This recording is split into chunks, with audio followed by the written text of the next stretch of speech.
کی وضاحت نبی صلی اللہ علیہ وسلم نے بھی ایک حدیث سے کی. آپ نے فرمایا ہر شخص روزانہ اس حال میں صبح کرتا ہے کہ اپنی جان کا سودا کرتا ہے، پھر یا تو وہ اسے آزاد کرا لیتا ہے یا اسے تباہ کر بیٹھتا ہے. یعنی کوئی شخص اپنی جسمانی قوت کا سودا کرتا ہے، کوئی شخص اپنی ذہنی صلاحیت کا سودا کرتا ہے، کوئی اپنی مہارت بیچتا ہے، کوئی اپنا وقت بیچتا ہے. اپنے اپنے طریقے اور اپنے اپنے انداز سے ہر شخص دن بھر خود کو بیچتا ہے. جو بھی شخص گھر سے نکلتا ہے جاب کے لیے، وہ اپنا لگاتا ہے نا، اپنی صلاحیتیں لگاتا ہے، اپنا ذہن لگاتا ہے، اپنی جسمانی قوت لگاتا ہے. ایک مزدور ہے تو وہ سارا دن اپنی جسمانی قوت لگاتا ہے، ایک انجینئر ہے تو وہ اپنا ذہنی صلاحیتیں لگاتا ہے.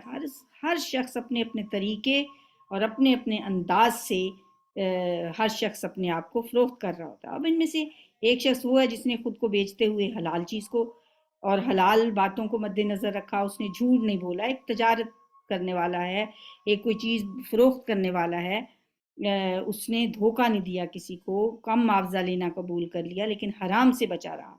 ایسا شخص جب شام کو لوٹے گا تو اللہ کی رحمت اس کے ساتھ ہوگی.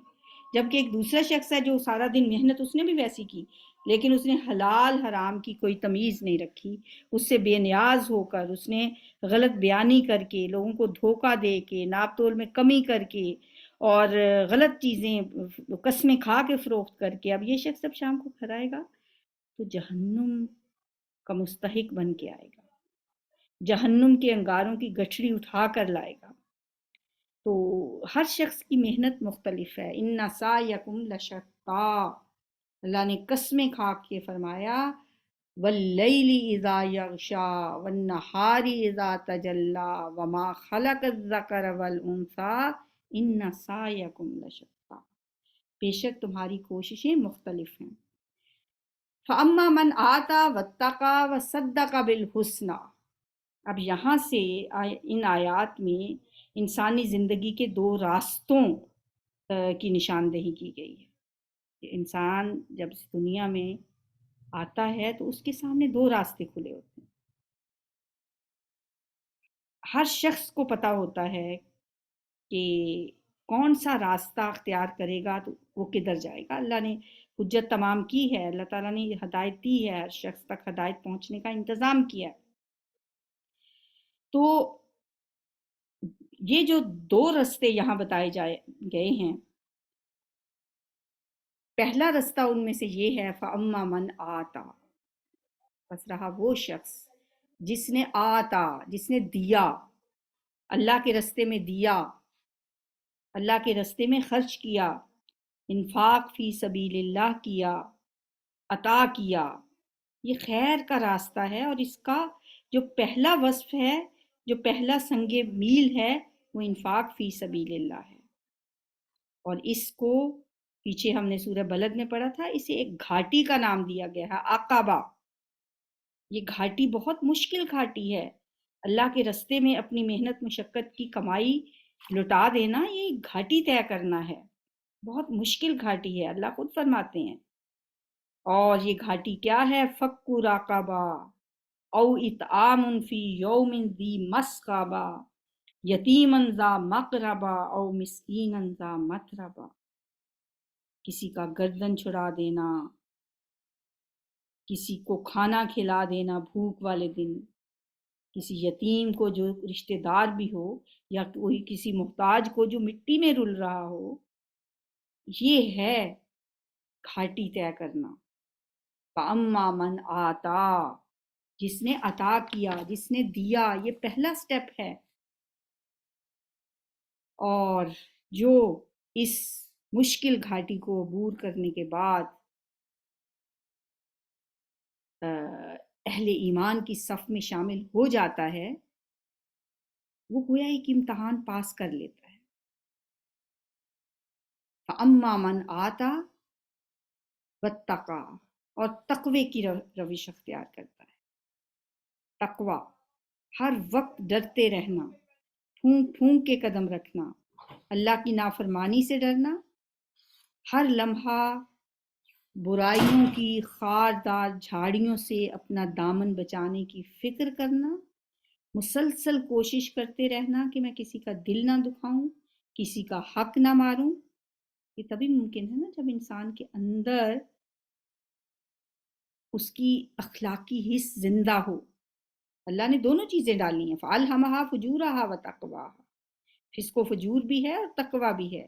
لیکن جس نے اپنے اس تقوی والی جو حص ہے اس کو زندہ رکھا، پھر وہ کسی اور سے نہیں ڈرتا. وَاتَّقَا، اس کے دل میں صرف اللہ کا خوف ہوتا ہے. تیسری خوبی وَصَدَّقَ بِالْحُسْنَى، اور اس نے اچھی بات کی تصدیق کی. یہ خیر کے راستے کی تیسری شرط ہے، اور اس کا تقاضا ہے کہ جب حق کی کوئی بات انسان کے سامنے آئے اور اس کا دل گواہی دے دے کہ یہ بات حق ہے، تو پھر وہ سوچے نہیں، فوراً اس کی تصدیق کر دے، جیسے کہ حضرت ابوبکر صدیق نے کی تھی. بغیر حیل و حجت کے فوراً ایکسیپٹ کر لیا.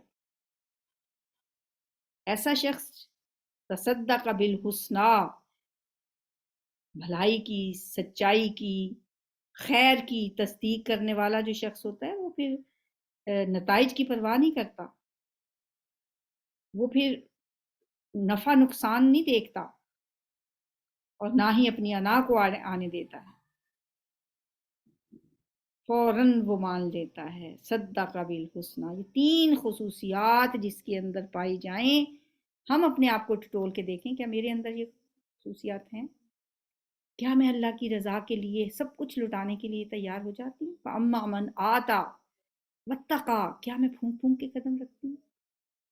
کیا اللہ کا خوف ہر وقت میرے دامن گیر رہتا ہے؟ کیا کوئی بھی برائی کرنے کے لیے، یہ نہیں، ایسا تو نہیں ہے کہ ہمیں برائی اور اچھائی کی تمیز نہیں ہے، اچھائی اور برائی کا پتہ ہوتا ہے، ہم بے دریغ برائی کرتے چلے جاتے ہیں، نمازیں قضا کر رہے ہوتے ہیں، لوگوں کا دل دکھا رہے ہوتے ہیں، جھوٹ بول رہے ہوتے ہیں، غیبت کر رہے ہوتے ہیں. لیکن جو تقوی والا ہے نا وہ ایسا نہیں کرتا. وصدق بالحسنی، اور اچھی بات کی تصدیق کرتا ہے فوراً. جو ایسا کرے گا فَسَنُيَسِّرُهُ لِلْيُسْرَى، تو ہم اس کو آہستہ آہستہ منزل تک پہنچا دیں گے، یعنی جنت تک پہنچا دیں گے. یسر یسر، تسییر ہوتا ہے آسانی کرنا، جیسے ہم دعا بھی مانگتے ہیں ربی یسر ولا تعسر. ایک ہوتی ہے یسرت، ایک اسرت. یہ یسرت نہیں ہے، یہ سوری اسرت نہیں ہے، یسرت ہے. یسرت ہوتا ہے آسانی، نام بھی لوگ رکھتے ہیں یسرت. فَسَنُيَسِّرُهُ، پس ہم آسان کر دیں گے اس کے لیے، ہم عنقریب سہولت دیں گے اسے، لِلْيُسْرَى، آسان راستے کی طرف. سورۃ الاعلیٰ میں بھی ہم نے پڑھا وَنُيَسِّرُكَ لِلْيُسْرَى، ہم آہستہ آہستہ پہنچائیں گے آپ کو آسان منزل تک. تو دوسری، اب اس سے اپوزٹ، جیسے شروع میں متضاد قسمیں بھی کھائی گئی ہیں نا، یہاں پہ بھی دو متضاد راستے بتائے گئے ہیں. اب یہ جو دوسری طرح کے لوگ ہیں اس کے مقابلے میں جو دوسرا راستہ ہے، اس کے بھی آگے تین اس کے سنگ میل بتائے گئے. پہلی تین خصوصیات کی اگر ہم ترتیب کو ذہن میں رکھیں تو اگلی تین خصوصیات جو ہیں ان میں سے ہر ایک کا دوسرے کے ساتھ ایک لنک بنتا ہے. پہلی کیا تھی؟ پیچھے جا کے دیکھتے ہیں. اما من آتا، جس نے دیا، دینے والا، سخی ہے وہ. اور یہاں کیا ہے پہلی؟ وَأَمَّا مَن بَخِلَ، اور رہا وہ جس نے بخل کیا، دینے کے مقابلے میں بخل کیا، یعنی بجائے اس کے کہ وہ اللہ کے رستے میں بے دریغ خرچ کرے، وہ بخل کرتا ہے، وہ کنجوسی کرتا ہے، وہ بچا بچا کے رکھتا ہے، وہ جوڑ جوڑ کے رکھتا ہے، سینت سینت کے رکھتا ہے، گن گن کے رکھتا ہے. ایک جگہ پہ آتا ہے نا کہ اس نے مال جمع کیا وَعَدَّدَ، اور اسے گنتا رہا. یہ وہ شخص ہے. اور دوسری کیا اس کی خوبی ہے؟ خوبی مراد کہ اس کی صفت ہے، صفت اچھی بری دونوں ہو سکتی ہیں، وَاسْتَغْنَىٰ، اور بے پرواہ رہا.